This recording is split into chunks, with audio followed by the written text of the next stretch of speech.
এই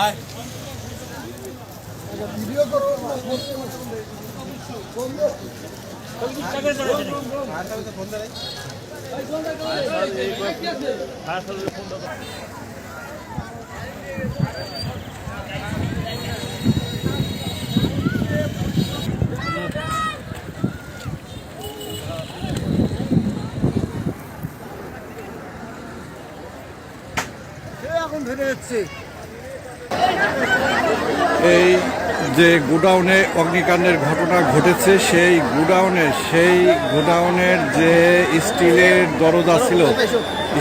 দরজা ছিল সেই দরজাটি এইমাত্র ভেঙে পড়েছে এবং সেই দরজার নিচে স্থানীয় জনতার কয়েকজন সেই দরজার নিচে পড়ে যায়। এখনো আসলে কি হয়েছে এখনো বোঝা যাচ্ছে না। দর্শক আপনারা দেখতেই পাচ্ছেন বাড়ি খাইছে, কয়টা প্লাবন বাড়ি খাইছে।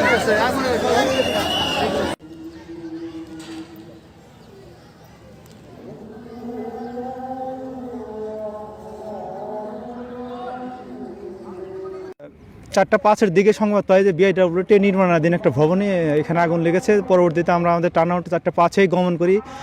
আমাদের 4:20-এ আমরা ঘটনাস্থলে এসে পৌঁছানোর পরে দেখি যে এদের যে নির্মাণাধীন ভবন এখানে যে প্যালেটগুলো স্টক করা ছিল এখানে আগুন লেগে গেছে, দাউ দাউ করে আগুন জ্বলতেছে, প্লাস্টিকের প্যালেট।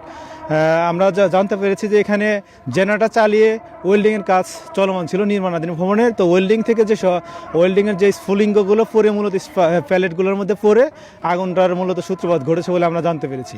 পরবর্তীতে আমাদের 2টা ইউনিট এখানে আসার সাথে সাথে আগুনে নির্বাপনের কাজে অংশগ্রহণ করে এবং মোটামুটি প্রায় 40 মিনিটের মতো আমাদের আগুন নির্বাপনের সম্পূর্ণ নির্বাপন করতে সময় লেগেছে।